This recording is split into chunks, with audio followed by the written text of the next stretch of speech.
my colleague Shruti Devasthari. She is a chartered accountant and a certified financial risk manager responsible for seed fund activities, monitoring and mentoring of venture centers, portfolio companies, monitoring funding under grant programs which are operated by venture center. She heads the funding and investment team here, and she's also project manager for the Nidhi project implementation program for venture center. So with this, I request Dr. Premnath to begin. I'm just going to first go through slides. I'll do the slides.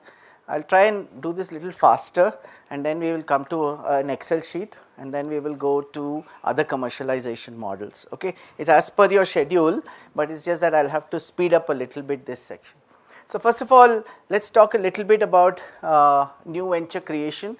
There are two main types which we see. One is a new company with sort of unrelated founders, created with traditional technology or IP license which is backing them, which may be something where somebody comes to you, gets a license and starts a new company. That's a startup too, right? But there may also be a new company. I think I should delete this unrelated founders, but there can be a new company where there's an equity linked arrangement as well with a university or an R&D lab. And these are two different sort of types that you will often see, and there are different axes of variants of these. So I just wanted to point out what kind of variants we see. One, if one is relating to the source of the founding technology, where is it coming from? Is it coming from the university or not? When we are looking at new ventures coming out, are the founding team members associated with the institute? And will the institute be, is the institute going to support with joint research, consulting, technical support, any kind of services? And will the institution enjoy equity linked benefits? Now these are sort of like different axes, okay? You can have different combinations. It doesn't have to be all having all of them. So it doesn't mean that if you have a company which has equity arrangements, it necessarily has to have all of them or one specific one. It could be any of those, okay? Okay, there are a few general rules in our context which I just wanted to point out. In India, when institutions like us enter into equity linked arrangements, one should keep in mind first that this kind of an arrangement, if you are a not for profit, right, and you do equity arrangements, you will not be able to get your tax exemptions, okay, according to the Indian law, right. So as a not for profit, you need to understand that that is a limitation, right. So like CSIR is a society, it's a not for profit, it enjoys tax exemptions, and therefore it cannot by law hold equity in private entities unless one, it chooses to lose its tax exemption, which means it will lose for everything, okay. That's one possibility. Or the only approved not for profits which can hold equity in India while having tax exemption is an approved incubator, okay. That's like venture center, understand, right. So now in the IITs, what happens typically is that they are created by an act of the parliament, okay, and therefore what applies to them is slightly different. They have quite a lot of special privileges, okay. So they may be able to do some of these things, but if it's anything like a society, trust or a section 8 company which is using tax exemption of some kind, you should be careful that you are not holding equity, okay.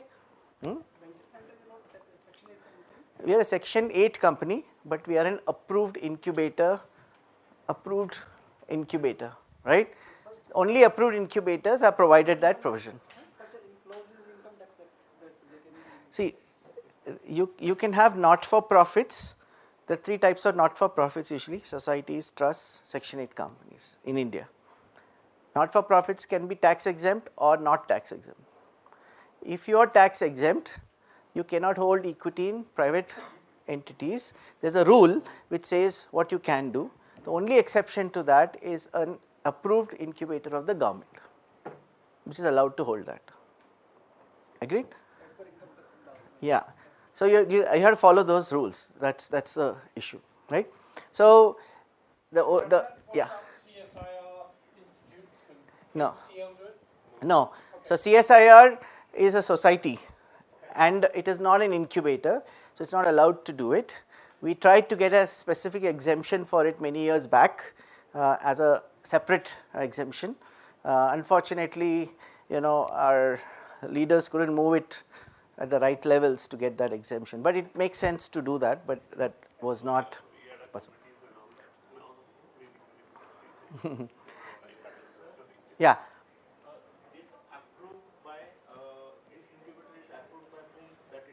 Yeah, so right now if you read it, it specifically says Ministry of Science and Technology. Okay, so it has to be an incubator approved by, so it's DST or it is DBT, that's BIRAC as an incubator, right?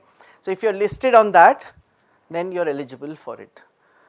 Last I saw, even the AICs were not included in it, okay, from what I know, the Atal incubation centers and so on, but maybe it has changed since then, right?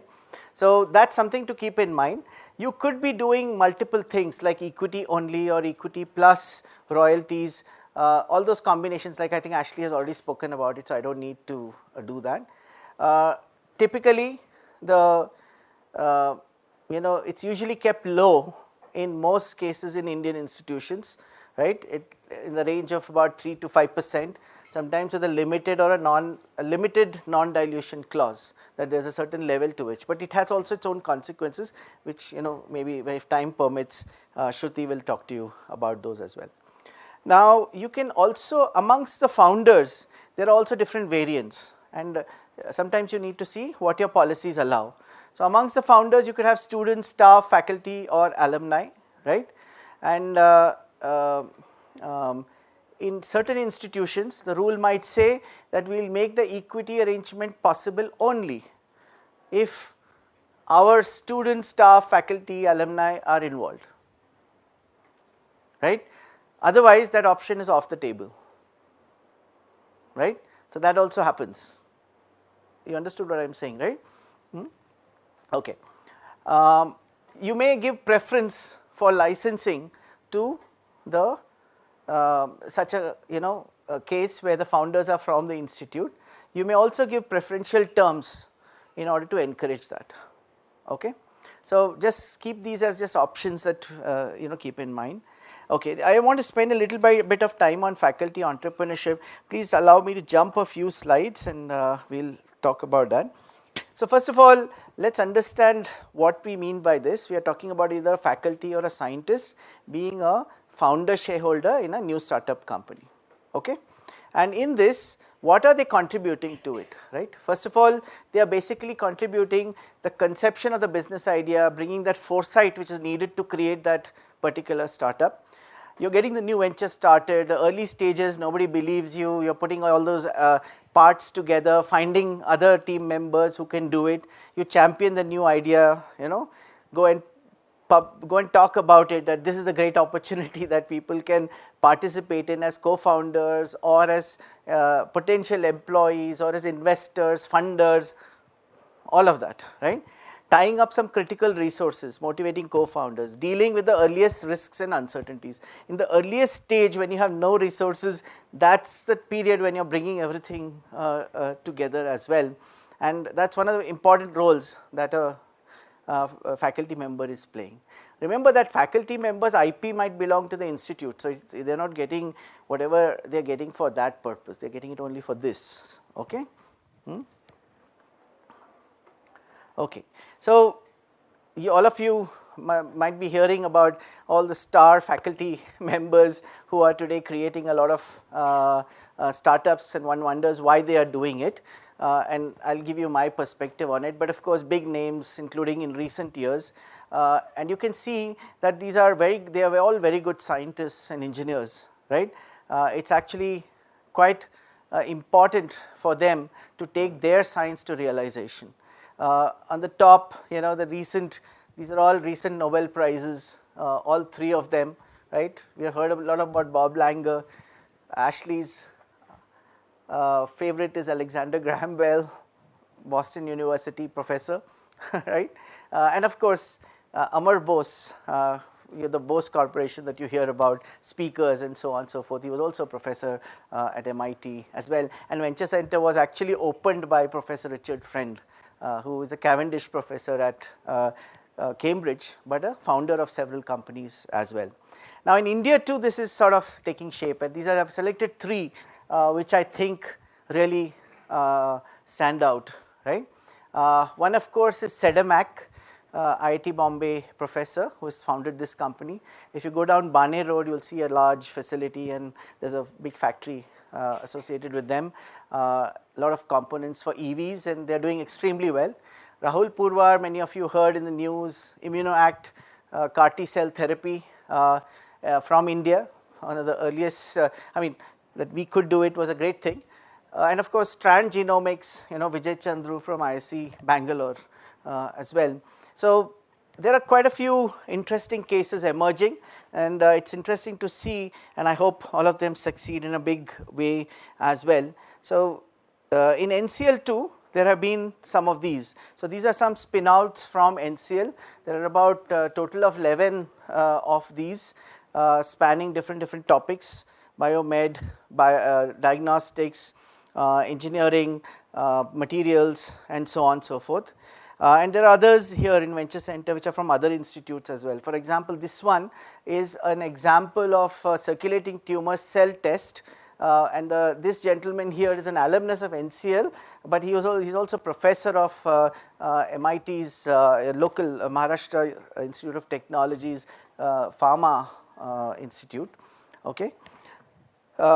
This is another example which is very different. Again, Ashley knows about this. This is NAM, and here we have actually, it's a company here in Pune, but you will see here a professor from Caltech and a retired NCL scientist who joined this as a co-founder when it was in the early days after his retirement, okay, to build this company out. And this is doing remarkably well as well, and this is into intraocular lenses, okay. Okay, and there are a lot of stories like this which you have put together, and this is available now in Amazon, and some of you, if you are interested, is available in the library as well. So why are these faculty interested in entrepreneurship? What do you think? They have a job. What do you think is the reason, the motivation for doing some of these things? To see their inventions going to the market. Create impact. Anything else? By the way, it's a lot of work, okay, and it is not to be trivialized, right? So clearly, you know, they have to be quite motivated. Not everybody does it. As many of you might be, you know, aware, you can lead a perfectly good life doing none of those things, right? But people want to do it. Why? Okay. Yeah. So that is one of the things I want to tell you, right, is a common misconception, okay. So first thing I must tell you that there are hardly any instances, or at least if you look at statistically, right, the money that comes in, what you need for research is significantly higher than whatever you can earn through tech transfer, licensing, and so on and so forth, right. And the odds of funding research through some of these activities is very, very low. So Stanford, maybe they earns about 3% of their research expenditure annually in tech transfer and so on, okay. So that cannot be, you will not do that as the main route, right. If you are a faculty member, you will raise your money through grants and so on and so forth.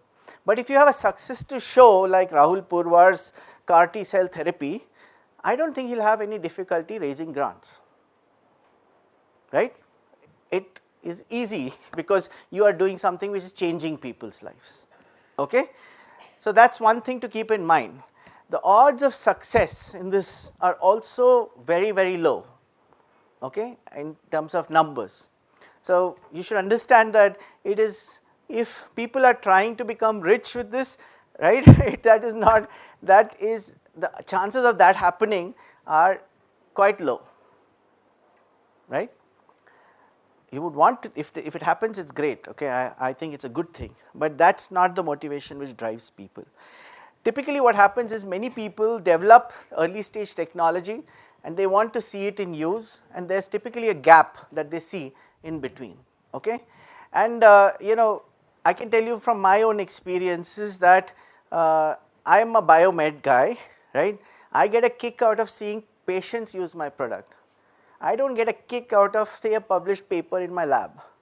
It doesn't enthuse me as much, okay? And I didn't get into this profession because of that, right? It's not, neither is it for making just a living, right? So I want to see it in use, and how do I get it to that point? That's my burning problem, okay? And if big companies are not going to come and license it, would I wait for them, right? I don't want to. That's as simple as that, right? So people have this issue. There are many things that you see. Inventors come till here. There's a valley of death, you know, where you have a, there's also a gap between industry's perception of the opportunity and its importance.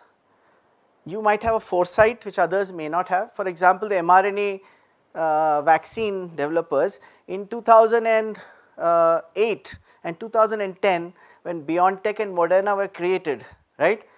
This was 10 years before COVID, but they had a vision for the future.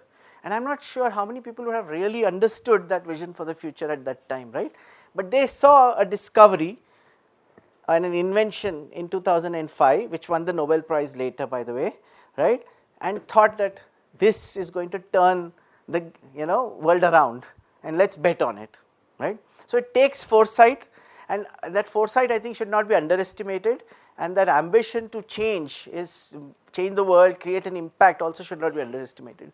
So in my opinion, the founder's share is for that, okay, for imagining that future, for conceptualizing that idea, for taking that effort to move ahead rather than just being content with doing nothing, okay.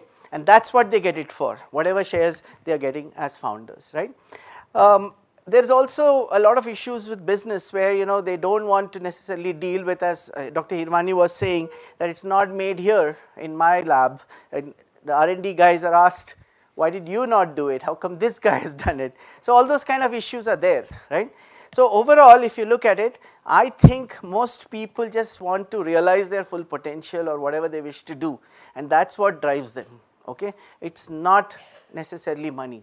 Money, if it comes, it's good, right? It is not a bad thing, but primary objectives for most entrepreneurs we see around here in Venture Center. But in the other workshop, we had one startup founder talk, and you could hear the same story from her as well, right? Which is, these two are the main drivers for most people. Like, I want to see it happen, and I think I can make it happen.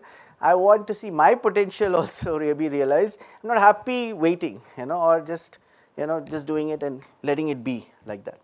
And it's also known from some of the National Bureau of Economic Research data that startups drive commercialization of high impact innovations, and they are very critical to doing some of these things as well. So this is an important way for commercialization of technology for most academic and research labs. But there are some differences compared to other entrepreneurial journeys in faculty entrepreneurship. One is, you know, first of all, you need to have permissions to do that itself, and that comes from the policy, okay, that you have in your organization. The time commitments needed, what resources you need and what you're going to use. There may be some conflicts and you need to know how to manage it, and there might be some provisions which relate to going on leave or on lean, okay. And very often the background IP is owned by the academic or R&D organization, especially if it's way ahead in the future that you foresee the technology coming to resulting in products, which means that you have to deal with a tech transfer process, right? By the way, there will be other entrepreneurs who are in-house developing it who don't have to deal with it. An investor might also come and say, you know, you have those capabilities, why do you want to deal with them quit and let's start from scratch, I'll fund you. That also happens, okay. It is not necessary that, so sometimes there is a sort of aversion to dealing with tech transfer offices. I can tell you that's also true, okay, because there's a perception that they are only there to control and not necessarily facilitate this process. Okay, here are some enabling provisions I should tell you about, right. So policies, one of the things you need is just the permission to found a startup, to put in some time into it, right, which you are allowed to do. Use of institutional resources, if you need permissions, that can be enabled. Each of this, by the way, the policy can proactively say yes, we will allow it, right, because that is your commitment to seeing scientist entrepreneurship succeed or faculty entrepreneurship succeed, and that was the intention behind all these schemes, right. Management of conflict of interest, provision to go on leave, all of these you can actually build into the policies and you can make sure that it happens, including rights to IP and so on. And you need supporting mechanisms like new venture creation, awareness and training, like the ICOR program in the US. NSF does an ICOR program which trains people into some of these activities. Networking opportunities, you want to meet people who could be, say, your salesperson or your finance person, right. You don't want to meet only scientists all the time. Where is that going to happen? So one of the reasons Venture Center, we actually have many events, is to create those meeting spots where I call it useful collisions, okay, which can result in teams which can actually build those companies.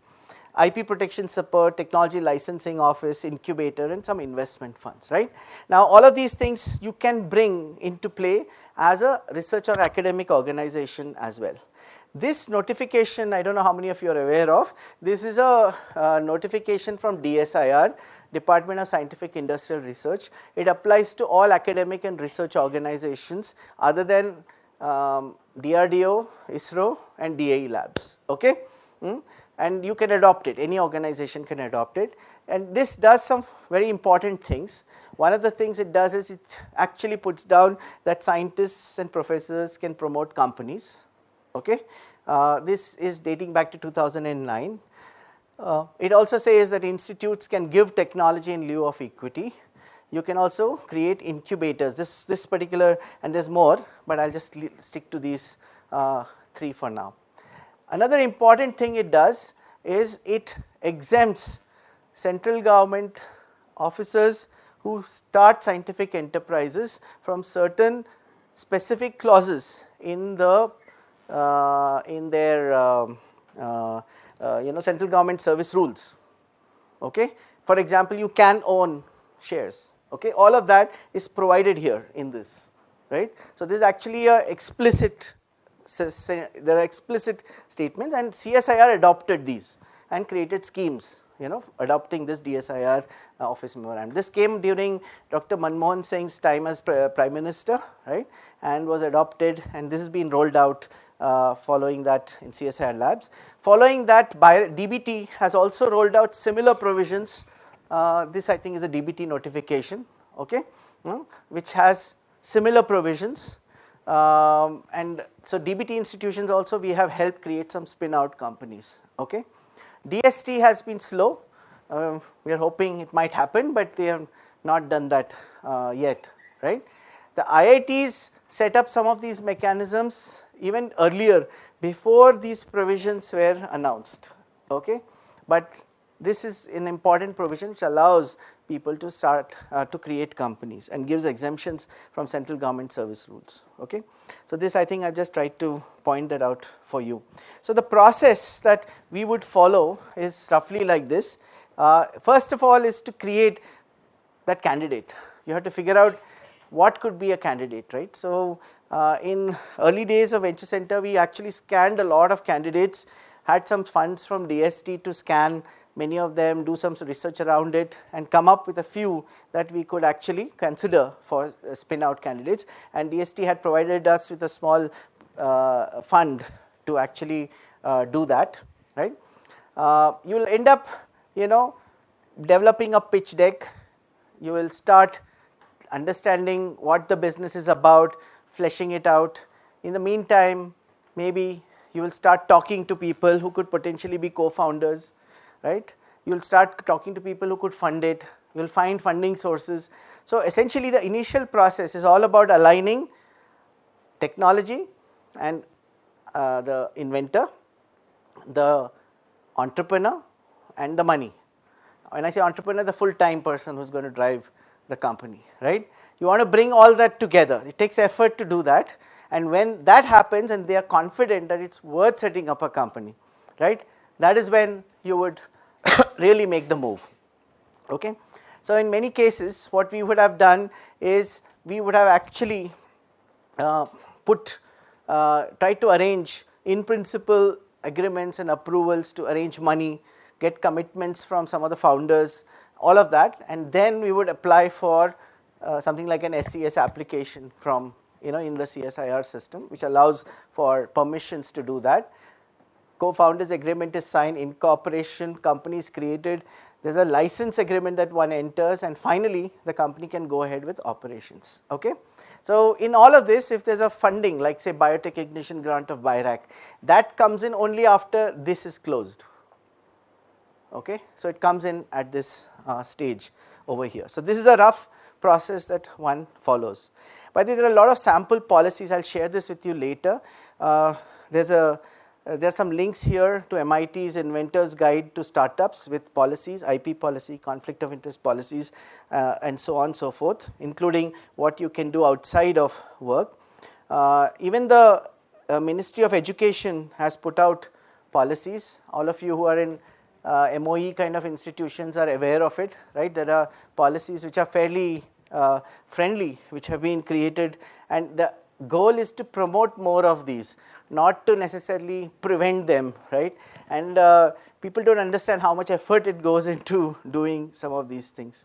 IIT Bombay startup policy also is available freely, so many of you can browse through that as well. IIT Kanpur's facility also has a similar policy in place. It's publicly available,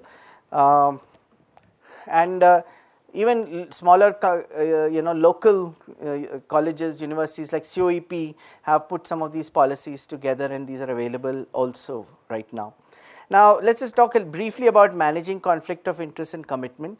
I just want to point out a few simple rules. One would be that if we are looking at a spin out coming out of NCL, typically we would like to look for product startups, right? Not necessarily doing this. The company is not supposed to be doing the same things that could be done say at NCL, right? So for example, if NCL is doing research services or it is doing consulting, that is not the objective of the startup, right? Startup is doing something which is actually different in nature. If it is different, then there will be, you are minimizing the conflict, right? Especially if the same people are involved in some way or the other, whichever way. Typically we can also structure it that the same people are not involved, right? It is possible to do that as well. So but the general rule is product startups, or it's productized service startups, right?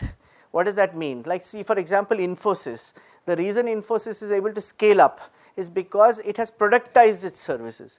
They can hire 20 people and do the same thing for 20 different companies, right? They don't need the same person and that person's brain to do a particular service, right? Typically in academic institutions, if you are doing consulting, it's that person's personal knowledge that you are tapping, right? But once it's codified, it's scalable. The moment it's scalable, you can scale the company as well. So we would normally do those kind of things, but we would not okay anything which has a consulting nature, for example, right? We would not allow a scientist starting a student with a current starting a company with a current student, right? Because you are responsible for their graduation, right? So there is clearly a conflict over there. But if they graduate, after that they can do that. There is no problem in doing that. Same thing we would not allow for even subordinates. Okay? In the subordinates is very simple. You can just change the who is reporting to whom, right? It's possible to do that if two people want to get together to start a company as well. So that's also possible. So such simple, so you need to just basically put down some simple rules and follow that. The other thing is simple and transparent systems for services provided by the institute. So if institute services are available at a certain price, right? you can actually have a policy that our spinouts will have a preferential treatment. What's wrong with that? It's a policy statement, right, which you actually actively promote that. So IITs, all of them have that in place, right. It's possible to do that as well, and it's important to also have manage create some firewalls between them, so that you have some clarity in what's happening here, what's happening there. Part of the reason as Venture Center we are in a separate campus, part of the campus than NCL is also for that reason, because there might be a project running there, say, which we are doing it with, say, G or Dow, or you may not want that IP getting contaminated with IP with a startup, right? So I in our scheme of things, we don't want to contaminate that. Okay, so that's also something which you can think about as well. Rest of the process, I think it's already been covered, so I don't need to talk about that as well. Okay, now as far as shareholding goes, right, here are a few different types of shareholding that you might see, right. One category is shareholding for the founding company and owning up to certain responsibilities, right, which will be what the full-time entrepreneurs will take up. So there will be some founders who are full-time entrepreneurs, right. There may be some who are non-full-time entrepreneurs. There is another category which is shareholding for technology, services, and so on and so forth, and this is expected to be a little smaller minority, and there you will have it could be technology provider like IIT or NCL or whatever it is, and it could be an incubator depending upon what services are being offered, and there will be other shareholders who are getting the shareholding for investing funds, right. That will be roughly the structure. Now I can tell you as a general rule, investors want to see most of the action with these guys. The real guys who matter as far as they are concerned are full-time entrepreneurs, okay, because those are the people who will really feel the pressure of performing, right. If you have another job, they don't trust that you will put all your efforts in that, in building the startup, okay. So it's important to understand that as faculty entrepreneurs also, that these people are extremely important for that company to do well, okay. And as a general rule, we find this very commonly happening, that companies which have simple structure with full-time entrepreneurs controlling it do much better. If you look at it statistically, they do much better than people who are multitasking, okay. For example, designers, doctors, medical doctors, and so on, we can see this problem coming up because they have feet in multiple boats, okay. Just a few little terminologies, I just want to leave it with you. I hope all of you understand some terminology, like among the shareholders, there are the first set of shareholders, maybe two of them minimally who might be there. The second nomenclature which you hear about is called a promoter, right, who takes on promoter obligations. This is not listed necessarily in the Companies Act, okay. This whatever is listed is only when investments happen. So SEBI kind of rules, you might see some definitions there. Who is a founder is somebody who has signed up to a co-founders agreement. It does not mean that they are the first shareholders, okay. So you can bring in a co-founder later too, that also happens, okay. They are taking on founder responsibilities when they are standing in front of a investor, okay, which basically means that they are batting for it, right. They will be the last people who will be standing if all goes wrong, right. They are the ones carrying the baby. That's what matters, right. Then you have board members, right. And board members, typically you have those who are independent, that means they have no shareholding. Typically in startups you don't have those, publicly listed companies and all, they insist on that. In executive shareholder means executive board member means somebody who has a contract with a company, okay. Non-executive means they don't have a contract with a company. Employee who has a contract with a company is an executive. Management team will be there might be CXOs, those are titles for roles, right. You can have a role as a consultant or an advisor, right. As a faculty, maybe an advisor. maybe part of an advisory board. It could be pro bono, right? So there can be advisors who are pro bono or mentors, and that happens very often with people who are, in roles where a lot of mentoring is involved, okay, for startups and so on and so forth. Okay. Last set of things which I just wanted to point out before I close. There are a few lessons from Spinouts from NCL. One, we have learned that you should always focus on only large and pressing problems. Okay, if you do small ones, you cannot raise money. Okay, it's not easy to raise money on such kind of problem definitions. Number two, there has to be at least, preferably, one full-time co-founder, okay, who can advance the technology within the company. The most challenging aspect for creating Spinouts is finding co-founders in India, especially for science-based startups. So the real difficult part is that, and if you can master that, you can actually create many startups. Okay, but finding those co-founders is the hard part. Okay, cap table should be designed in such a way that the full-time founders lead the company, okay, as much as possible. But there's a transition period that happens normally where you're finding all the people who could run the company. So it takes a little bit of time to make that happen. It's very important to understand that there has to be a champion for the company who is at it irrespective of how bad the situation is, right? Because in the early periods you go through very difficult periods. There's no money, you're not able to run the company. So that early period, staying alive long enough is quite important to make things happen. Storytelling is very important. So salesmanship is extremely important. Being mentorable, willingness to take advice is often very important. Many investors and incubators will look at the team and see if they are mentorable or not before even signing up to agreeing to incubate them.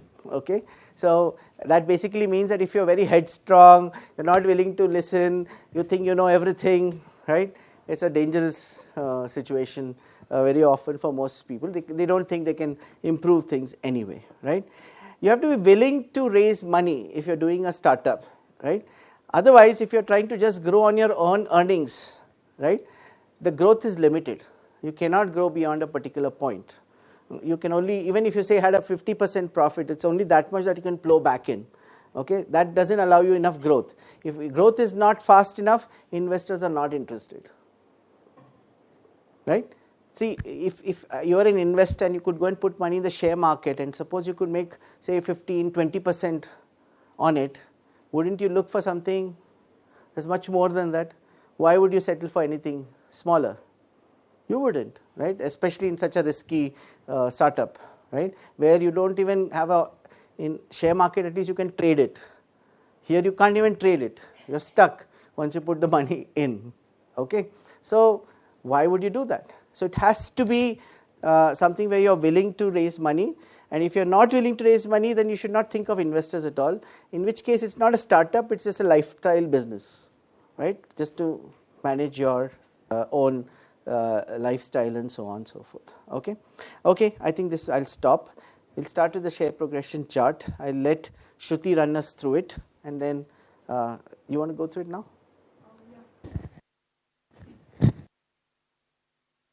Or do you want to use this? Yeah, go ahead. In the meantime, I'll just hand her a hand mic.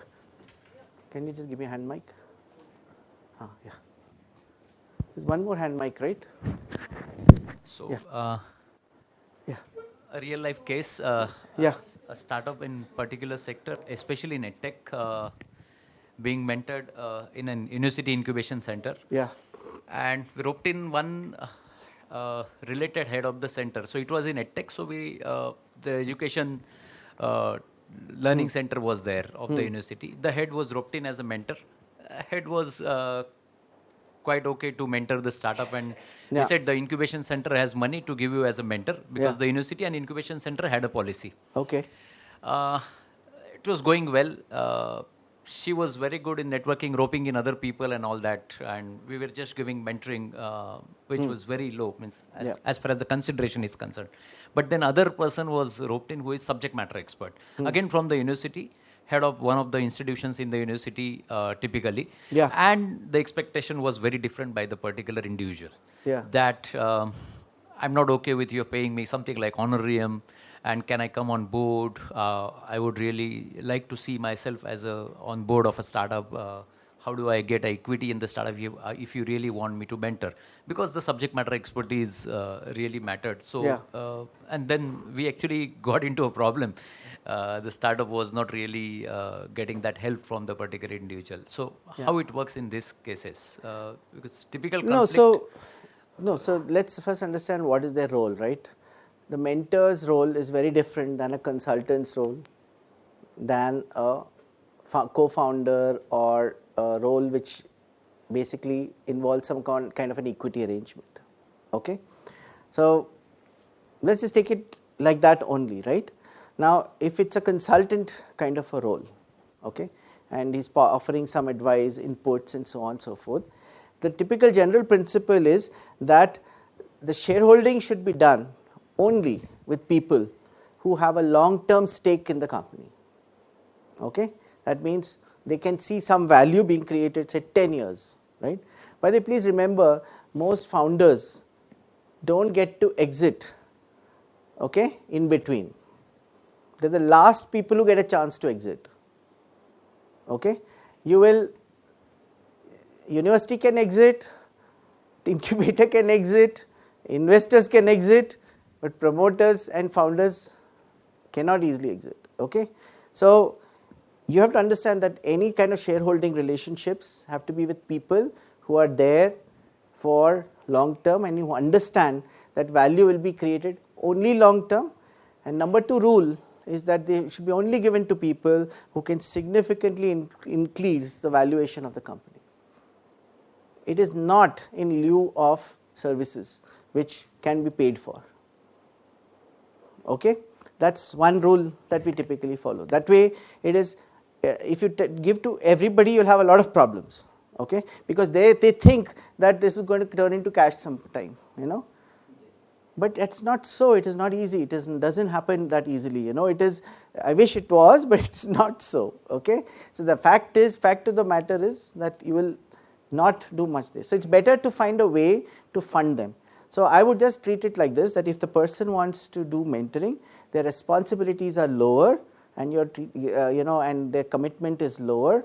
It's okay if it's an honorarium or whatever that you're doing. If it's very focused, fixed, do it as a consultant, find resources to pay for it. So focus on raising money first and paying for it. That's what we would do. Yeah. Can you put on the Excel sheet also? Is it visible? Yeah, go ahead. Thank you for the policy interventions, whatever you shown. And so my question is related to medtech policy, especially in the government hospitals. So they are not per se allowed to do entrepreneurship at the most government hospitals, right? So you highlighted a very interesting topic of those being a promoter into the company and being a founder or executive or non-executive.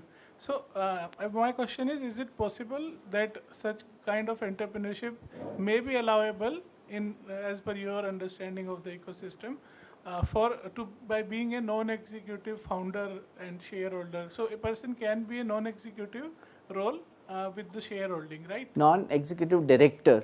See, by the way, the board of directors is a statutory position.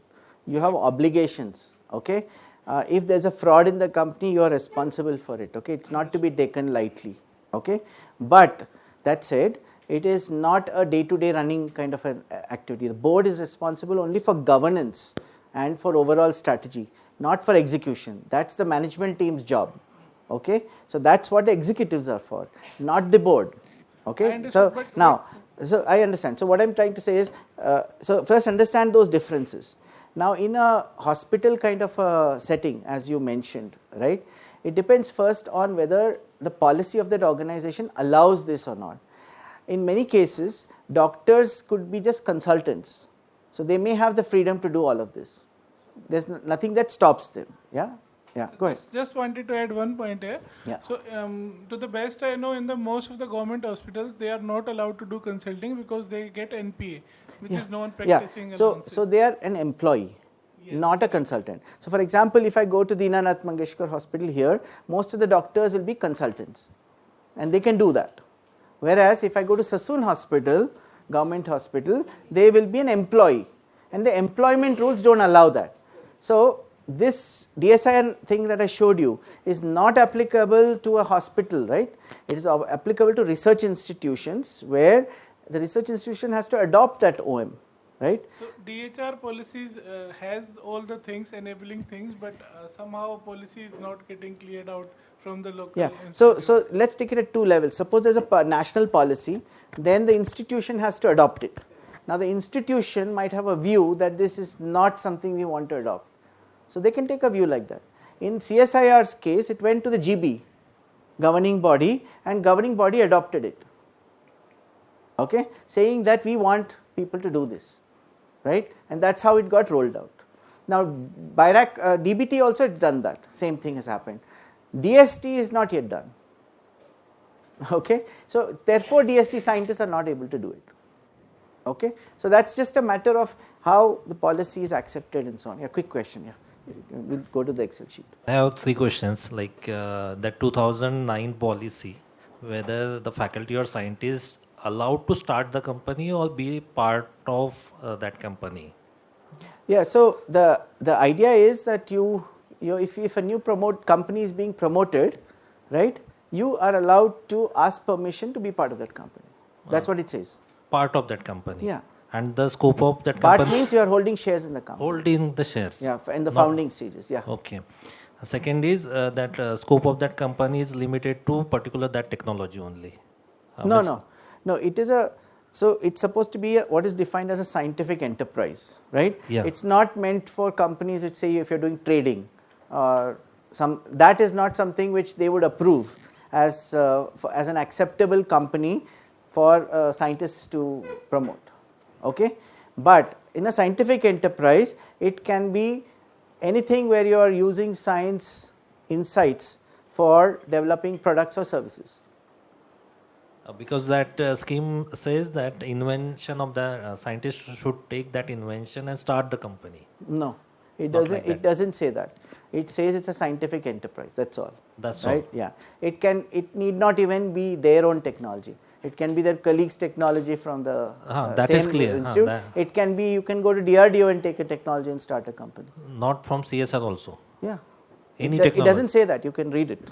Okay. Okay. Yeah. And third question, quick question. What is the success of that? Like, almost 15 years that scheme was started. Yeah. So can you throw some light? What is the So, success? see, generally speaking, if you are doing most of our cases are early stage startups. Okay. So they are not technologies which are ready, right? So they start, you have to advance it, you have to invest money in TRL advancements and all of that, right?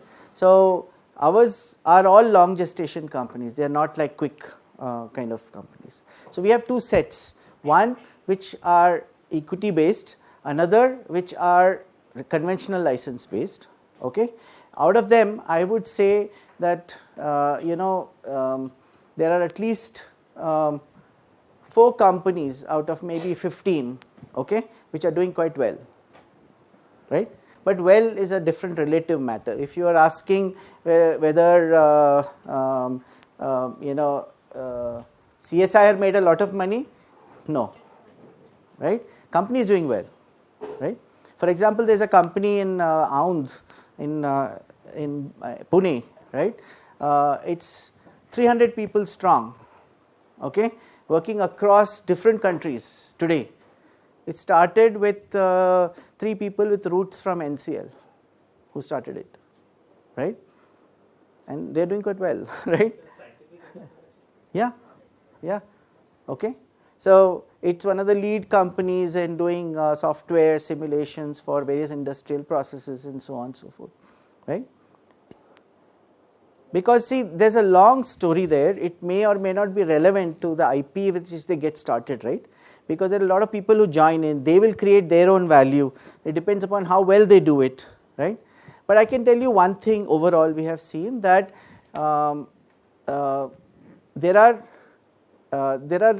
we do find that many scientists have great difficulty working with non-scientists. Okay, so we do have difficulty finding good co-founders. We have had quite a lot of co-founder disputes, teams breaking up and so on and so forth, right? We have had also cases where the person is so fixated on their science that they are not able to understand the investor's perspective. They can't accept the fact that this is not the value, which the investor thinks is good. They keep talking about the value that they are creating. So all that happens. We have seen all of that, but there are some stories which have come out quite well as well, right? And some are in progress, and we think they will do well, right? So that's about it. Yes, it can be more than, there are companies like that. You can also have an we have companies which were started by ex-project assistants, ex-students, right, ex-postdocs. Yeah, you have to also understand that it's better to have people who are fully committed, right, and do it, right. So we would advise that, but not every time you can find co-founders, okay, easily. So it's a process. You have to make it happen and then let it evolve. Okay, I'll let Shruti talk you through a little bit of this first. Yeah, we'll first do a small Excel sheet, then we'll talk about it. I'll quickly explain this Excel sheet. We also had put some scenario in terms of, right now I have put some assumptions. You can change some assumptions and see what happens if this is not set up like this. So there is one column which is initial shareholding, which I am just highlighting it here. So this is whatever we spoke right now in terms of what shareholding the scientist should hold, how much shareholding the R&D institute should have. So it is based on our experience till now. I have just put these assumptions, because what we have seen is wherever the scientist is holding say 30% or so and they are not fully involved in the company, then how difficult it is for these startups to raise funds later. So I am also talking a little bit more from investor's perspective actually. So if you look at it, right now I have assumed like there are four entities involved in the beginning to create that startup. One is a scientist, one is a CEO, incubator and R&D institute. I have assumed this like an Indian scenario. This is the lab to market company kind of a scenario where we form a company like this, where the R&D institute licenses the technology to an incubator and then incubator gives it to the startup created by the scientist. So in this situation, the CEO is the person who is actually a full-time employee of this company, and he is the one who is going to be responsible for taking this company forward to commercialization, is what is the assumption, because he will be full-time involved and he will be responsible for everything probably other than tech development if the scientist is fully involved. If the scientist is not fully involved, then probably that job is also partially taken care by the CEO himself. So when he will have to go and talk to the customers, the prospective customers, to understand their requirements. He will have to do the market research. So all sort of business activities, and taking this company forward is something what that person has to do. Currently, yeah. Just to first just understand how to read this document, right? Here, this Excel sheet here has who are all the shareholders, okay? And every block is a stage, right? First this happens, then this happens, then this happens, then this happens, and this happens, okay? And in each box, you have number of shares, the share price, the value of this, that means these two multiplied together, and the percentage, what it represents, right? This percentage gives you a sense of what shareholding they have. If it's getting diluted, you will see that this number will drop, like it's dropping from here to here, okay? Understood?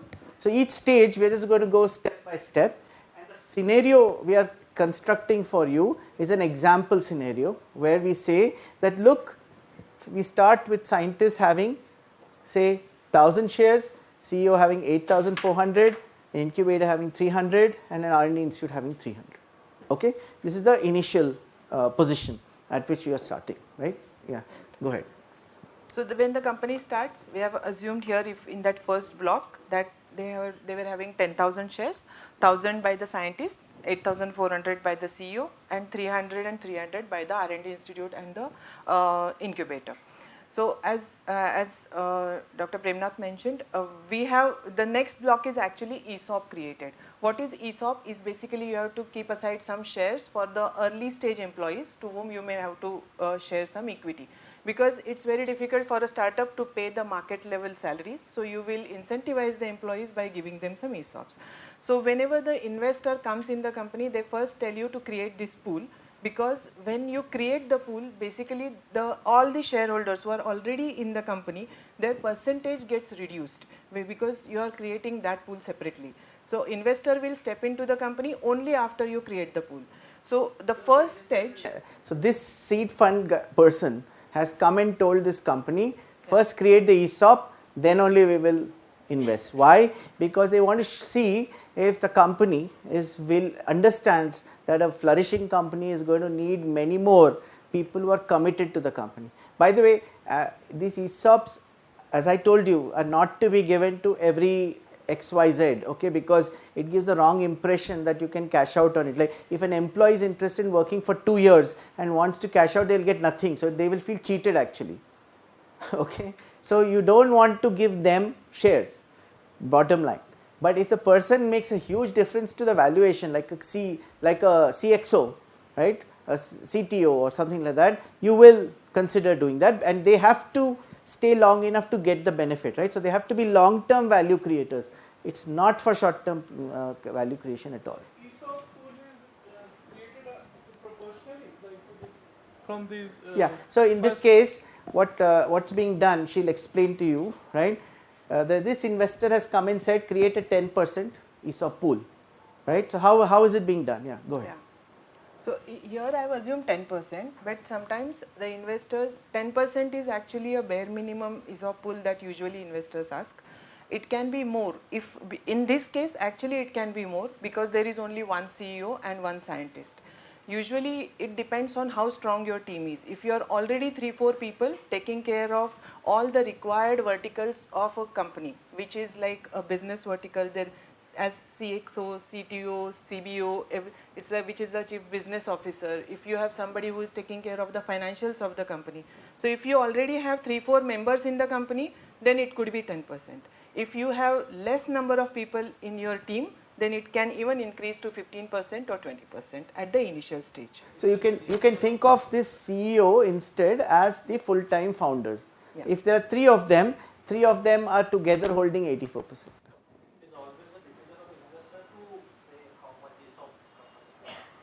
None of the decisions are of investors. It is actually how well the founder can negotiate it with the investor. So investor will raise the questions and the founder will have to actually explain and convince them in terms of what is the right number there.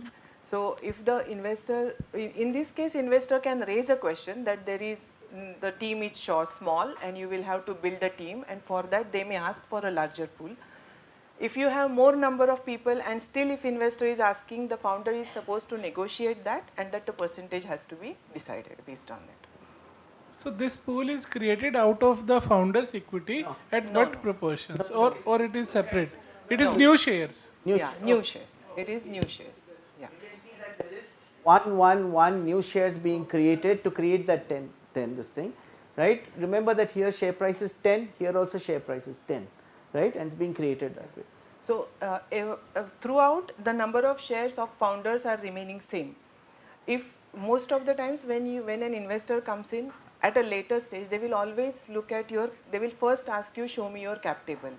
And some of the questions that they ask is generally in terms of how you can justify the percentage held by each of the shareholder in the company. So if you say this person is holding say 10%, you should be able to justify why that person is holding 10%. In this case, what we have assumed here is that the new investor is putting say 90 lakh rupees at a 5 crore 10 lakh, 5-10 lakh is the pre-money valuation which we have assumed. Pre-money valuation is valuation before the investor's money comes into the company.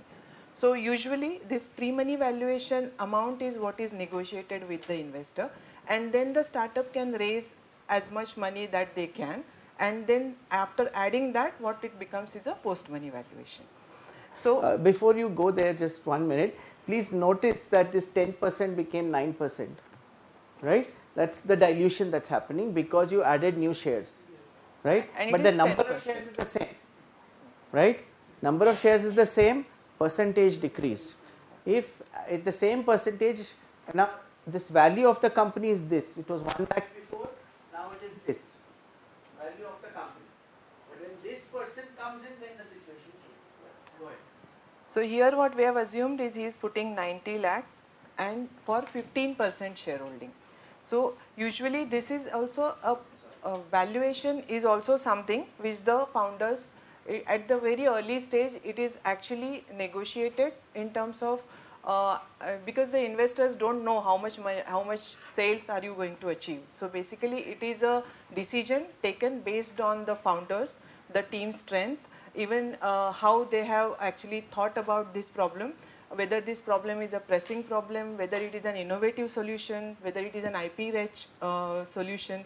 So there are what is the size of the market. So there are various other parameters which will actually decide what will be the valuation that investors will offer you.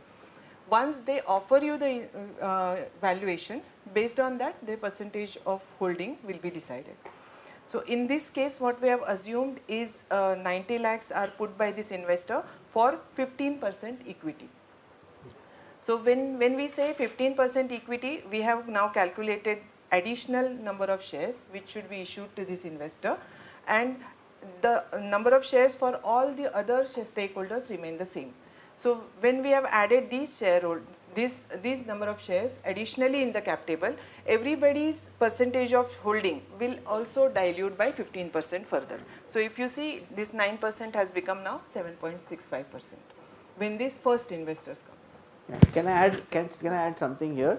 So one other thing to remember, many of us think that first the valuation is done and then the investment is done. It doesn't work like that actually in practice. What you see happening is that this investor asks this team, you tell me what you want to do and how much money you need to do that in the next, say, 18 months.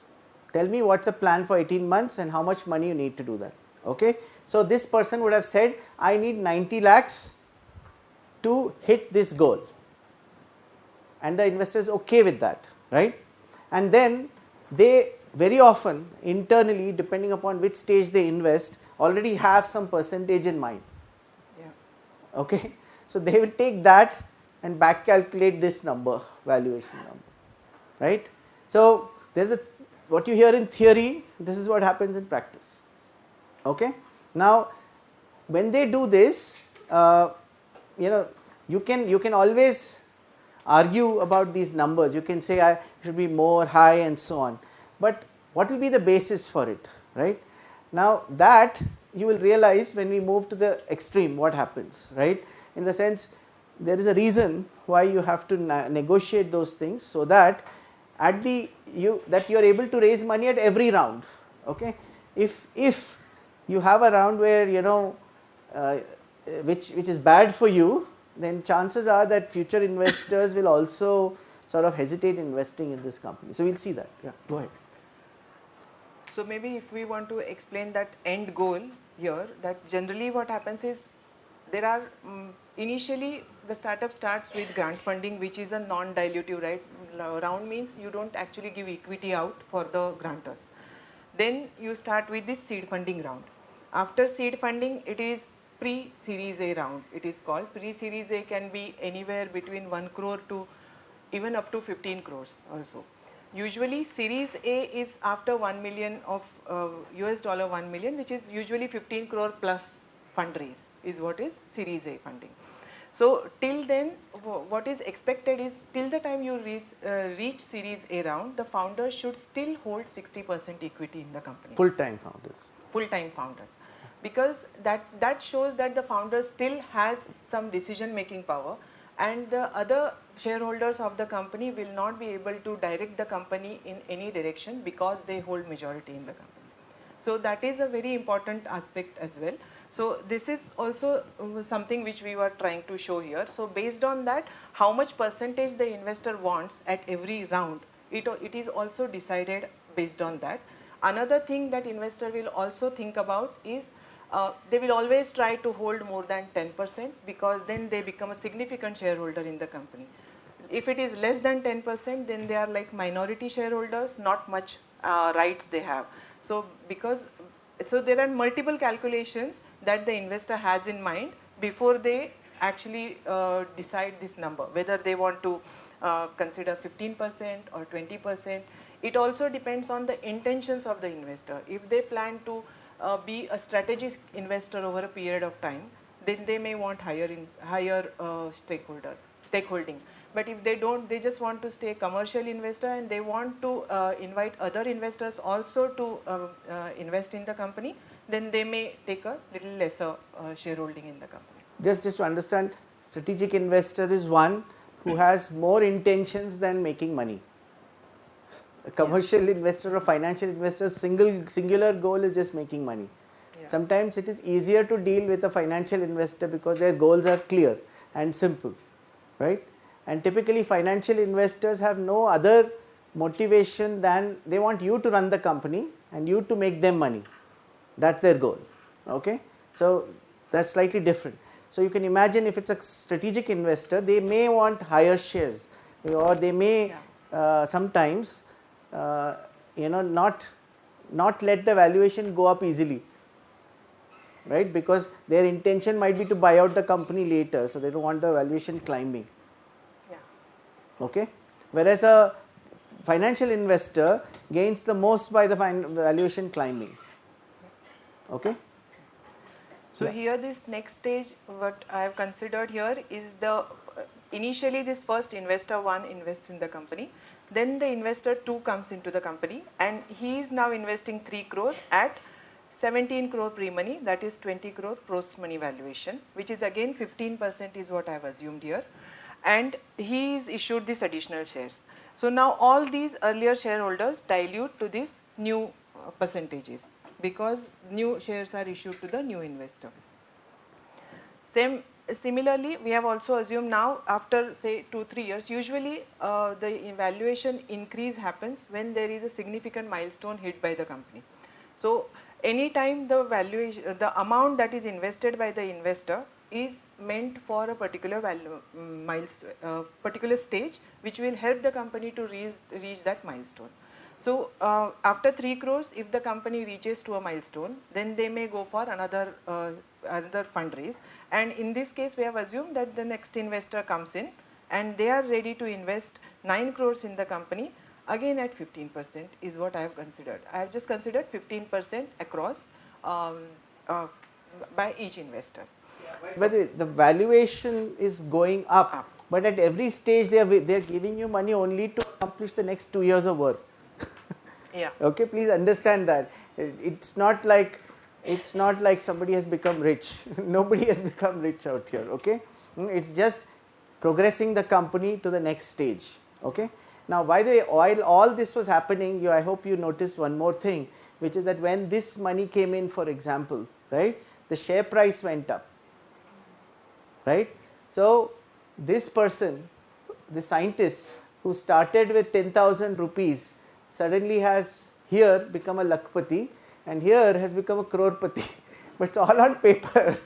Okay, there's nothing, you can't cash it out and it can become zero any day.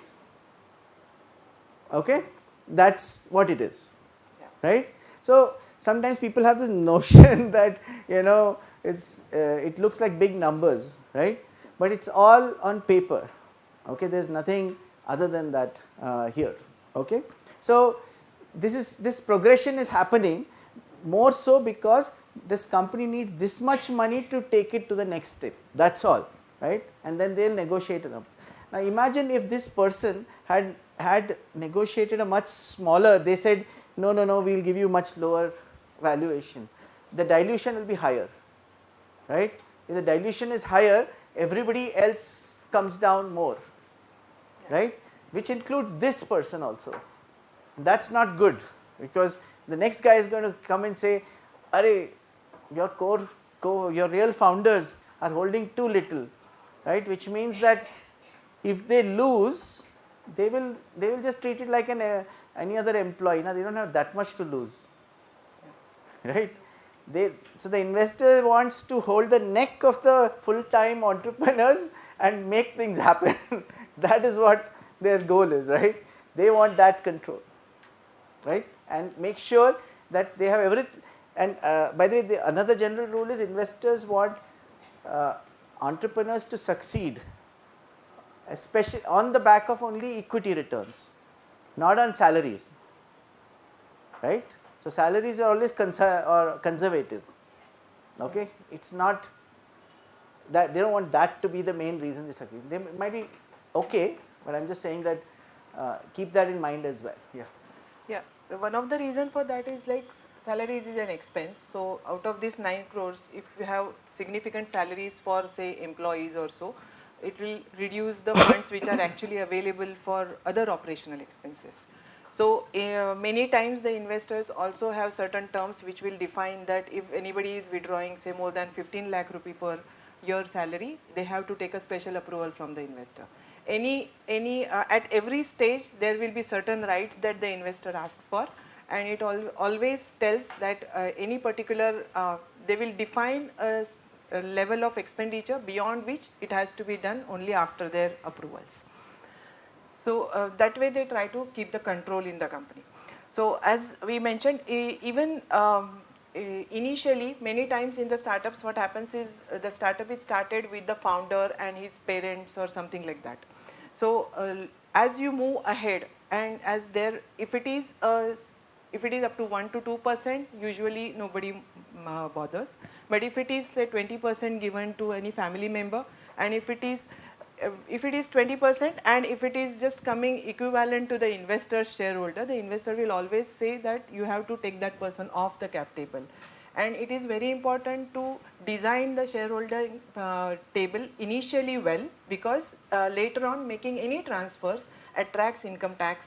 There are many other things that you need to take care of, because there are co-founders. So if you want to rearrange the share cap tables later on, you have to take the agreement from all the members. So it is very important that before you go into this taking investments, the cap table is arranged properly. So in this case what we have looked at is now is this the second investor has come into the company. They have invested 9 crores and at a 15% stake. Third investor has come in. Yeah, actually I just change it. So here we have just assumed 9 crores. Usually for series A, so in India it will again be the pre-series A happens multiple times, because in India it's not easy to raise a significant fund at an early stage, and it's not also good to dilute too much also at an early stage. So usually entrepreneurs also calculate the requirement for 2 years and only raise that much money so that the dilution is optimal. Now here, last one what we have assumed here, it may not even happen at this stage. This may not even happen at this stage, but just to give an example what will happen as it moves ahead, because usually right now if you see here, the founders together are holding 51%. The most investors as well as the founders will want the founders to stay at 50% plus. In this case, if this new investor who has come into the company at 15% wants to hold more shares in the company, they want to have more shares, then in that case what they will do is they will ask either the other parties which are in the cap table, like the incubator or the scientist, they will ask them whether they can sell their shares to them. So that is called or the R&D institute. Yeah, R&D institute. Yeah. So they will ask whether they can sell their shares. So usually that is called a secondary transaction. That means the investor 3 will pay some money based on the new price to the institute, and then they will purchase their shares, and then that holding is transferred to the new investor. In this case, what I have assumed. Go ahead. What about the ESOP? Can they approach for ESOP valuation? Yeah. So ESOP is also getting diluted over a period of time, because the number of like buying it out, right? Yeah. No. So typically what happens is this will be held by people you still want in the company, So the investor will not allow that exit that easily, but they don't mind giving an exit to the R&D institute, right? So in this case, this investor 3 wants to hold little bit more than 15 for whatever reason. They have decided they want to hold 17.49. But if they had held 17.49 by putting more money here, then everybody would have got diluted more. They didn't want to do that. So another option they said is we'll put 15% this, and the remaining we are going to buy out the R&D institute. Okay, asking, are you willing to do it, right? Typically they do it at a discount to this price, by the way. They don't do it at the same price, right? But they will do that, and that's your chance as an R&D institute to exit, right? So now if you exit, what did you make, right? So this is what we have assumed here also, that a 20% discount to this price, this 33,162, a 20% discount to this is what is offered to the R&D institute. So based on that, this is what the money, that 7.95, 79 lakhs 58,000 is what the R&D institute gets by selling their 300 shares. I have also tried put it here, like the incubator will also sell 50% shares. So investor will decide based on who they want to be off the cap table. They will offer the share to purchase that shares first. So they may want the R&D institute. If it is a public institute, they will want a public institute first out, because there could be certain notions in terms of decision making, there could be slowness, or there could be certain things which they have in their mind. So most of the times what we have seen is they will ask first buyout of the R&D institute, then buy of the incubator, or if there is any family member on the cap table, they may ask buyout from them. So they will keep all the people who are actively involved in the company on the cap table. Yeah. And those people don't get out. This Yeah. ESOPs, that will happen last. Okay. So now, just one thing to keep in mind is she has assumed 20% discount, right? That means whatever was the price here, you're getting at a discount of 20%. That means 80% of this price at which you're exiting. So it's an offer. Are you willing to do it? Now at that point, now as institutes, or as incubators, our role might be just to put back the money back in another company or in some research. So we might choose to just do that and exit. We may not want to stay on and on. Yeah. Right? So that's the this is one situation. Now let's look at what happens if you held too much. You want to. Yeah. So actually in this Excel sheet, all these red numbers are the, I have actually linked it here also in assumptions. So there is one sheet called assumptions here. So all these red numbers are the ones which you can change and see what happens. So basically right now, see here I have assumed this 1,000. So if we change, like if we assume that the academic partner is holding, say, should we just go by the scenarios which you had listed? Go ahead. Yeah. Okay. Yeah. So maybe this one I'll try first, so that it will show some change in here. So here it is saying that academic partner is holding 10%. So we can put, that means 1,000 shares, and here that much less. So if you see this, now that the founder's stake will go down to 48%, which we were seeing at 51% at the end of that series A, because now the academic institute is holding more shares. Because they are holding more shares, the value of their shares at the end of when the third investor is buying has also increased. It was 79 lakhs, now it is 2 crore plus. But if it increases too much, then the investor may not even offer for buying, give an offer for buying. If it is less amount which he has to shell out for buying those shares, then he may offer to buy it out, but otherwise he may not even buy. Because if you see, we have also put it below here, that what is the total investment that the investor will have to make if he offer. So he is already putting 9 crores in the company, plus if he buys out these shares from the academic institute and the incubator, then the total almost 12 crores he will have to put. So he may not want 3 crores to go out of the company. Instead he will say, I will put those in the company and then I will see the company prosper. So it's always better if the institute is looking for the exits also, that holding less initially does not necessarily mean that it's not going to work for the company, for the academic institute. The R&D institute can later on, say they have once in a way circulate, the incubator goes for 50% exit. So similarly, if the R&D does, then it might be feasible for the investor. Yes. So you could have switched 50% for R&D institute and incubator. But the question is, do you want to do that? It's a question to you. If you were an academic institute in this position, what would you prefer? Money in hand, or you want to wait? Money in hand only, of course. Money in hand only. And by the way, you can fail. Yeah. Let's say they are doing human clinical trials and it fails. It will be your choices between 0 and this. So it's also a matter of your priorities as an organization. Okay, your organization might just want to vacate that position and put the money in something else because that's your objective, rather than so even for incubators, we actually tell people that our goal is to recycle our funds, right, and to support many more startups. As a not-for-profit incubator, that's our goal, right, so that the philosophical thing is clear with other investors also, right.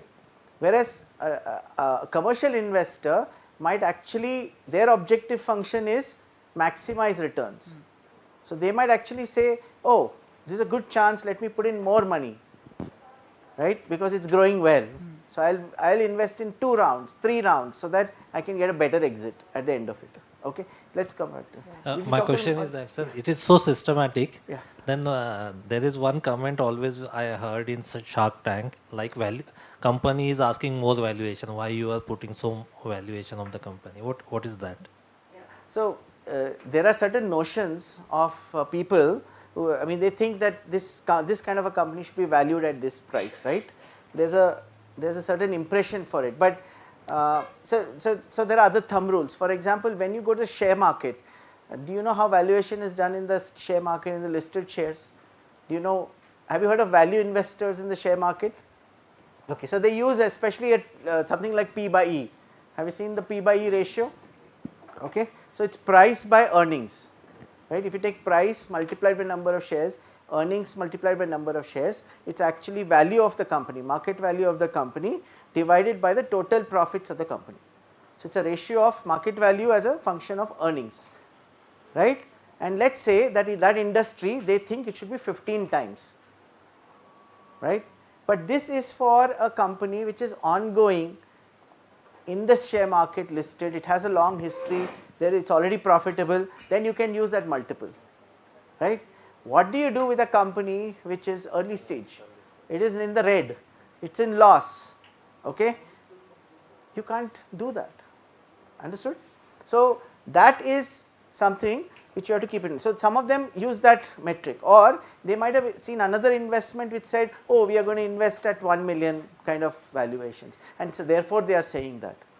So there is no real hard basis for it. It's all negotiated at the end of the day. Yeah. Okay. By the way, when can you go to the other sheet?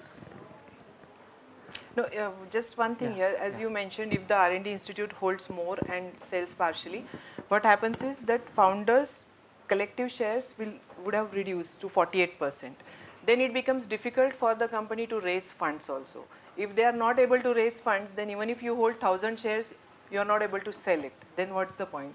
That's how generally it is looked at. Yeah, so this amount, when somebody is putting in say 9 crores or whatever it is, they also have something in mind, which is that if they stay on for 5 years, what multiple can this give you? So if they are putting 9 crores and they think they want to get out 45 crores at the end of it, or 90 crores at the end of it, then your market plan has to be large enough to deliver that, right? So they look at that also. This company has potential that 5 years from now, this will be the size of the revenue, or this will be the size of the earnings. Therefore, I can today put in this much money in. That's another rule of thumb. Yeah. Here we have put these multiples also. This 7.22 is basically for the first investor. how much times the price has increased. So 7 times the price has increased based on these assumptions which we have given. So many times that initial investor could be, say, like an incubator investing into a company. So we have this one 300 which is actually at the time of founding the company. But we also have seed funds. So we invest at an early stage into the companies. So we could be one of this investor one as a incubator. And at this stage, we may be okay selling our partial shares to the other investors. What is the value of the company? For the first round. First round. Yeah. That is This one. Yeah. 5.1 crores. 5.1. This is assumption. Yeah, these are all assumptions. These are all assumptions. Right And now it is these are building all a scenario for you that this is what they have agreed to, right? But all this, by the way, gets agreed between investor and the company, right? This is So- a negotiated. So one thing we are trying to illustrate is if you were carrying over this, if it was 300 shares or whatever, how it will shape up as you go along and what happens eventually, right? And that's just it's just a simulation to do that. But not every company will be successful, right? Some will be. Some you may not, this third investor may not be interested in giving you an exit. So you wait, right? Okay? And that can happen because there is no other way to trade the shares, right? And by the way, investors will have a right, this investor will also put a condition that none of these people can sell any shares without their permission. Okay? So you can't do anything without their permission. Yeah. So the CEO executes agreements with all these. Yeah, the basically the whole, they will ask, the different agreements. One will be you authorizing the CEO to sign as a board, right, after taking approvals. Is it linked to the duration of incubation of the incubator? No, no. Here we have said incubator holding something, right? But incubator may not also. But imagine, suppose this was a company which came to you at this stage. Why will they give you shares? And that too at 10 rupees, right? It will like screw up their table entirely, right? So it doesn't make sense to do that. So we don't do, as venture center, we don't do equity for incubation services. So Okay. in venture centers case, we start from here also in many cases, where we will be the first investor in the company. Yeah. We will And not we use our have seed fund anything for in that. the beginning. Yeah. So because we don't have incubation equity model, so we don't have this this part initially. So we will just take shares from the investment only.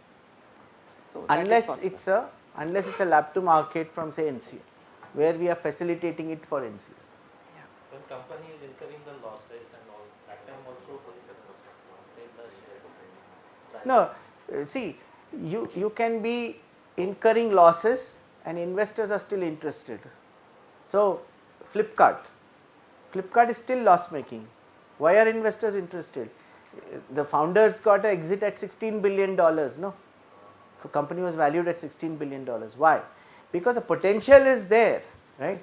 Another general rule is investors in the early stages are not interested in profitability.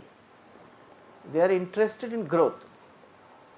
They just want to see how much you can grow, right? They are not interested in seeing you profitable. So why I am telling you this, we have this old school notion that we will build companies slowly, become profitable, keep it profitable, and grow. That they are not interested in. So if you are doing that, no, your investors are not interested. What is the normal gestation period? What is the normal gestation period which is usually done in venture center? Like how many years you support the? It depends on the field. Okay. Right? Suppose it's I was telling you this 300 member company which is in Pune, they were there for 18 months only, Okay. right? But they are into software and building modeling solutions and all of that, okay? And There's a considering biomed company or a therapeutics company, right? If we kick them out too soon, right, they will definitely die because it is just they don't have the ecosystem at all, outside, right? So you have to. Yeah, we have an exit policy. So what we do is we say, see, exit policy is up to you, right? Right? So we say that the first 2 years, after first 2 years, every year they have to come and present to a committee what are their milestones, and committee will take a view on giving extension. That's our exit policy. Right? Why should I fix my exit policy to 2 years, 3 years? Nobody told me to do that, right? Huh? No fixed number. Like. Yeah, we are intentional because we learned along the way that we have a lot of regulated products companies, right? And so imagine if a scientist has built a biomedical product, he has to get regulatory approvals, you tell them to move out, right? They are not likely to survive. And why did you put all this effort then? For example, in NIAM we invested at a seed fund level. I think we have invested at initial shareholding as well as at the seed fund level. They were here for about 7 years. Yeah. And now they have moved out to their own facility, but we are still there on the cap table. We haven't got an exit yet there from. Yeah, but see, so if people have raised say few crores, then typically they are comfortable moving out. Moving out. Okay. Can I ask how incubation center goes? Like, I think that but see, that's what we talk to our colleagues continuously about it.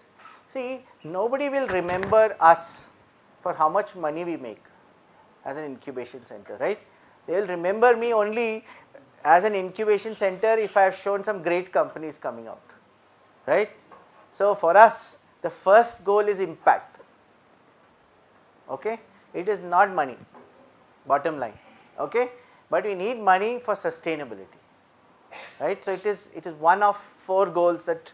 So we have impact first, right, followed by financial sustainability, and then there's operational efficiency, risk management, cost management, right? But impact first, right? So if we want to be associated with the companies which will be tomorrow's Tatas, Birlas and so on, that's what we want to do. So that's our goal. Normally TBIs, how they like payback period, like, you know. For TBIs, business incubators. No, payback for whom? Means self-sustainability means. No, operational sustainability, right? Yeah, so we are sustainable operationally from day one, right? I think we need to close. Yeah, you have to understand that is not that you have to understand we are not trying to make extraordinary money. We just want to cover our costs. How we cover it is fine, right? As long as we have sources to cover that cost, maintain our team, run our operations, scale up our operations, have impact, we are okay with that. We are not here to show anybody that we are very rich and because you just think of it, no? If I was a private company, that can be my financial impact is my only goal. As a not-for-profit company, why should I be doing that? Right? And I think I want to send this message because all of you should understand that in your role, impact comes first. Right? So please don't squeeze startups. Right? It hurts you eventually. Okay? It's better to have many successful people, right?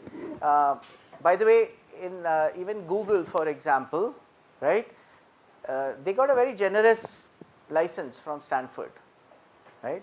And I think they must have gifted a lot more money to Stanford than what Stanford might have made even in the license. Okay, yeah. So okay, yeah, I think. Okay, I think we'll stop with this. Yeah. There was another section, but I think we have run out of time. Yeah, let's just take a few sections. There are some slides from Dr. Hirwani on SEP and FRAND, and this is a form of licensing. So we'll take that first.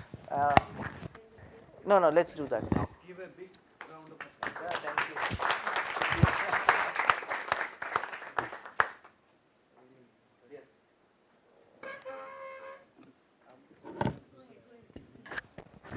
Your voice is sometimes low.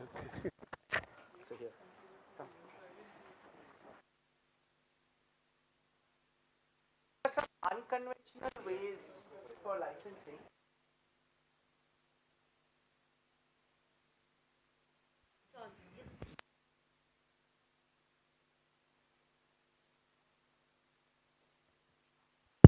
Okay, there are, by the way, what we heard was one form of licensing, right? But there are multiple ones which are possible. And they are all very interesting, by the way, okay? So don't limit to that. We will hear about what's called standard essential patents, that are patents which are important for standards, okay? And then how it is licensed out from Dr. Hirwani. And then I have a few more, but we'll see if time permits, we'll cover those as well. I'm just going to take 5 minutes because otherwise my lecture on this subject is 1 hour.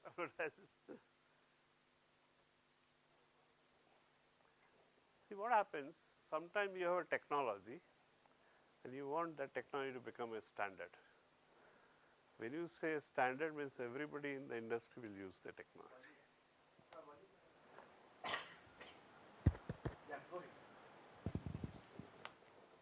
And once that is accepted as a standard, then everybody has to use the technology. There is no option. So there is no place for another technology in the marketplace. And once your technology is accepted as standard, then you as a licensor has no choice but to give license to everybody who wants to enter the business. You cannot refuse a license. If there are 10 people who want to get into the business, all 10 are entitled to get a license, you cannot refuse anybody. And you have to give a license on what is called fair, reasonable and non-discriminatory terms. You cannot discriminate one licensee from another licensee. It has to be the uniform standards which you apply. And there are no non-infringing alternatives to SCPs. See, in process patents in drugs, we say, I'm following a non-infringing route. Such things. Okay. Fine. So there are no non-infringing alternative SCPs. And once it is SCP, there is no competition, as I told you.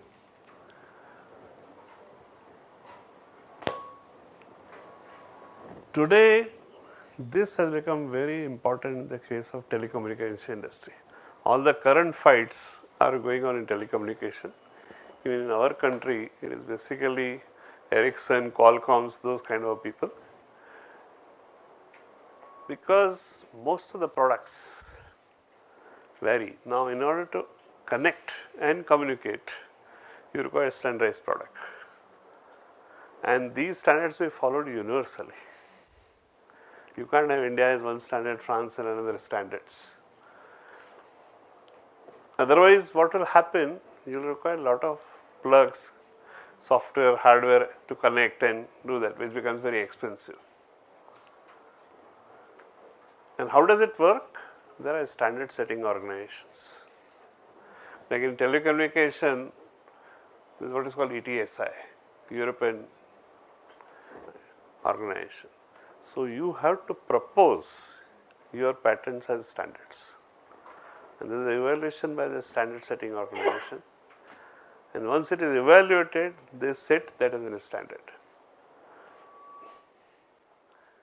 And then you need to negotiate. Normally it is a bundle of patents, it is not a single patent which is a standard. And you can negotiate saying these are the patents which you license. In reality what happens, you may have only 10 patents as an SCP. The licensor will say I have 100 patents. You buy a bunch of this 100. So that is where the negotiation comes in. You have to argue with them, the rest 90 I don't require, Only 10 are SCPs. So most of these fights, negotiation takes place on that term.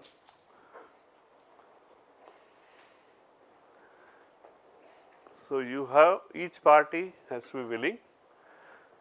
Licensor is bound to act reasonably. And as I said, there are issues today because whole bundle is being offered to you, plus royalty stacking takes place on each patent, and the patent may contribute to only part of the component, and these people ask on the royalty on the whole of the device, and there may be number of SCPs you may put into the product. and each licensor may talk you for. So it becomes a royalty stacking, Actually, the well-known Indian case is between Ericsson and Micromax, where Ericsson sued Micromax, and Ericsson was unreasonable, and Micromax did not take the license. Ericsson sued them, and Micromax actually went to Competition Council of India, saying this is anti-competitive practice. And Ericsson said it is not a Competition Council case, it is a patent case, it should be acted as a patent act. So the CCI has no, role to play. Finally, they went to the High Court, and court said CCI has a role to play. They kept on fighting, and finally these guys settled amongst themselves. There is a most celebrated case you can read in the Google. So this is in general about SCPs. Across the world, a lot of cases happen, and major battle today, and this is a current hot topic in IP. Any IP conference you go, there is a session on SCPs. People like Qualcomm make money only on this. Qualcomm has no products in the market, hard product. Only licensing SCPs,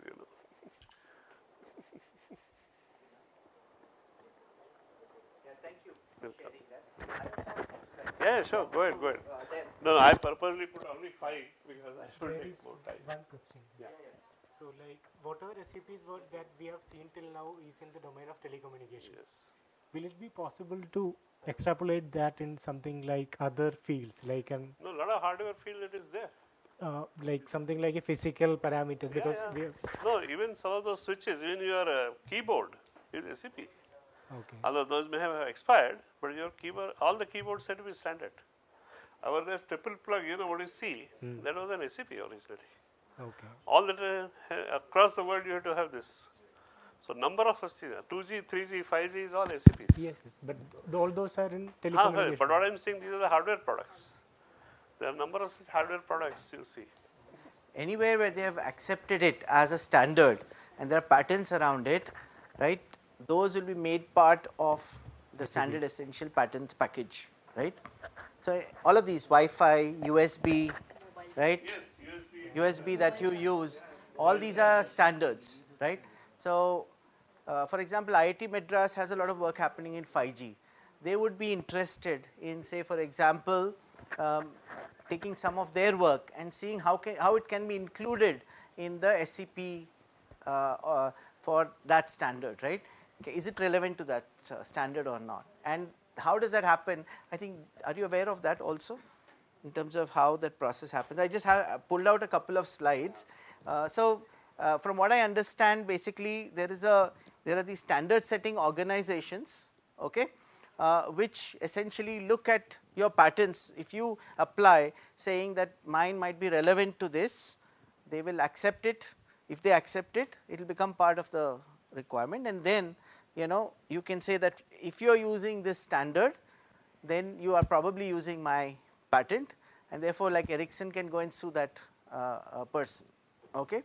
And if you are using that, you should be taking a license from whoever has patents in that standard, right.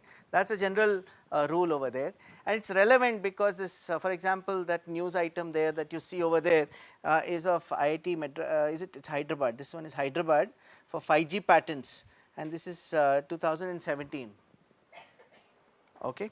Okay. So thank you very much. I will just cover a couple more and then we will go. And, yeah.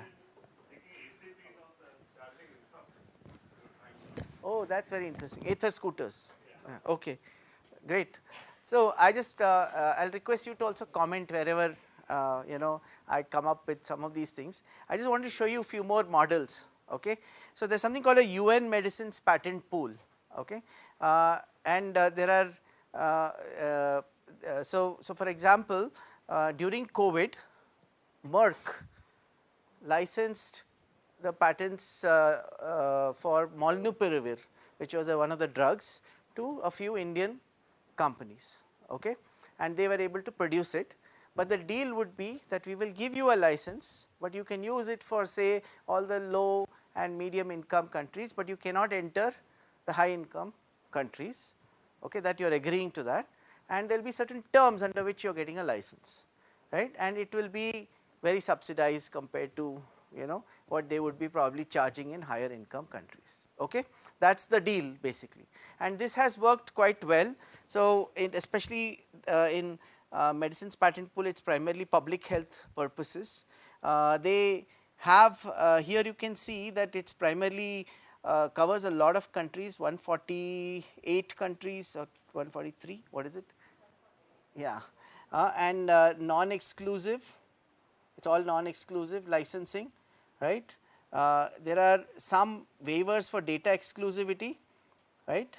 There are certain data exclusivity provisions which do not allow you to use the innovator's data for your approvals, which you can get waivers if you are under this particular program.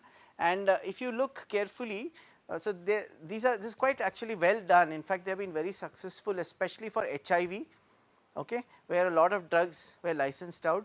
Many of these countries that you see there are having producers or beneficiaries of this. There are 56 generic manufacturers and product developers, and in this there is an India list. Sorry, it is a little small here, I should maybe blow it up a little bit for you, right. So, the India list includes all of these: Amneal, Arene, Aurobindo, Biocon, Cipla, Dr. Reddy's, Emcure, Glenmark, Hetero, all your pharma companies that you normally hear of as well. Okay. So, this is something which is, and these are some of the agreements. One of the other interesting things I want to just tell you is that these agreements are publicly available. So, very often you can't get signed agreements to read.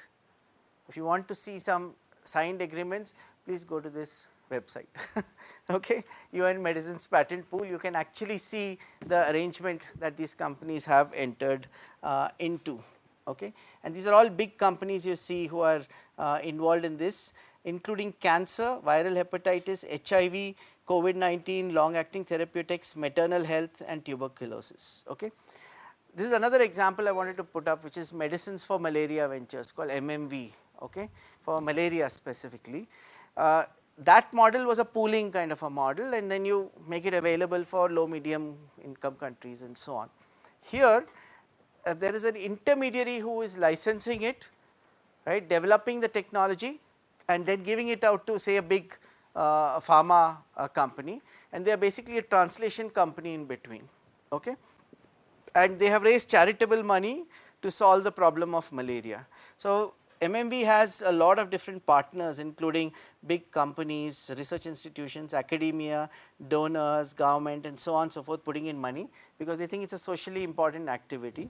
And interestingly, in this there are partners all over the world that they will outsource some work to, and but the real design of experiments, what they wish to do, what they want to show is in their hands. Okay, MMV will decide those, but they might offload some work to a research lab like NCL or CDRI or whatever it is to get it done. Okay, that is the now in this category there are okay, mine was a little bigger and readable, sorry. This is, they have shrunk it a bit too much. I wanted to show you that there are two CDRI ones here, and I am going to ask both of you to comment on this. So, you will see here preclinical, this is CDRI from CDRI, right, and there is one here which is also from CDRI, which is now with IPCA, am I right? Can you, do you want to comment, do you know more about it? Just take a mic. Yeah. We regularly interacted with MMV on these two molecules, and they were earlier interested in 90 by 78, which was a isontocidal molecule. Yeah. And they have taken it to the later stages of preclinical evaluation, and then could not go further, even if we had a company with us. And but relating to this S0111798, they are still with CDRI, Okay. And lot of preclinical evaluations are going on. Yeah. And representatives from MMV came and evaluated here and taken it further. That's a wonderful model of Can you tell a little bit association. about what the agreement looks like? What do they do? What is the agreement you signed with CDRI? This was more for preclinical evaluation. Yeah. So they funded the work Yes. to do that work. In return, they would want to have some rights. I'm not sure about the rights part, but being a public entity, they did not ask for any exclusive rights on this. Yeah. Only thing is that once this goes into the market, then the royalty and other terms will be set. That haven't been discussed yet. So what you will see is that many of these here are with large companies. Yes. Which means They the might large have- companies should be willing to advance it further. So from what I have seen, the agreement terms roughly include terms that they have rights to take it to the final partner, and there's some kind of reward sharing kind of a mechanism over there. Are you familiar? Yeah. Which can be evaluated and go faster to development Yeah. in the interest of the society. Yeah. That is the whole objective of MMB. Yeah. It was more of a social objective. While we are in the patent pools, let me just add another aspect. There are certain patent pools which are created Keep it closer. because people have part of the technology. There are 3 or 5 people have part of technology, and if you have to get into that business, you have to go to 3 to 5 people. All of them pool their patents together, and there is a single designated partner who licenses you the whole bunch of the patents. So the oldest example of this is our sewing machine. The sewing machine had original patents, which was the first patent pool. Later on, number of patent pools like MPG or even DVDs, CVD. The Philips is the prime agency. So the number of such products where patents have been pooled by all those companies. And if you want to get into that business, you go to that single company and they will license you the whole pool of the patents, and they will distribute royalties among themselves as per the agreed agreement. And very often, a lot of people talk about patent pools, saying we should license them, but you have to be a little careful to really see whether you really need a that license or not. And in biotechnology, I have found unnecessary patent pool concept is being pushed very often, which is not really required, Yeah, great, thank you. I think I'll just leave that here for a moment. In case there are questions, you can switch it off. Huh? Okay, let's just cover 2 quick ones. One more I wanted to tell you about is Creative Commons. Okay, so there are people who want to make their things available to others, right? But it can be even free of cost, right? But they only want to make sure that they are attributed. That means credit is given to them, or that if it is changed, they follow the rules in terms of whether it's allowed to change or not, and so on and so forth. Okay, so there's something. If you go to online and type Creative Commons, you'll get a variety of licenses over there. By the way, the content for this course, we are going to make it available under Creative Commons license. Okay, to people, right? So if you use it, do credit it. Okay. For the copyright, Creative Commons works on the copyright. Copyright domain. So Creative Commons has, many of these like Wikipedia and all of that you hear about, many of them are under the Creative Commons license. They have such kind of codes which reflect, yeah, so the different combinations that you can make on that site itself. It has to do with attribution. That means whether you are attributing it to the creative, the originator. Whether it is a non-commercial, that means you can use it only for non-commercial use, not for commercial use. If it's commercial use, you'll come back for a license. No derivatives, that means you can't change it and use it as your own. And this could be for all international purposes, for all over the place. That's what this particular license. This is just one example, but you could change what those options are. Okay. Last one is open source, right? You hear about open source. Open source does not mean that it's public domain. right? It's not like free to use, like when patents expire, you are free to use, isn't it, right? So when Elon Musk announced that his battery technologies will be open sourced, it doesn't mean he gave it away free. A lot of people were under that impression, right? It's not public domain, okay? All that he's saying is that if you use it and build something on top of it, right, there will be some rules that you will have to follow. Like for example, you will also have to open source it for me. I mean, I can also use it, okay? That could be the rule, right? So open source is something slightly different. And there are different varieties. I don't want to go into it too much, but there are some very popular ones like this MIT license or the Apache license and so on and so forth. Each of them have slight variations in terms of how much closer they are to public domain or how much they are closer to proprietary, right? So you might have heard of Red Hat Linux, for example. That's open source, right? But they do make money, right? So they have a version, they might offer services around it, but the code might be open source, the Linux code might be open source, okay? So I'll leave it there.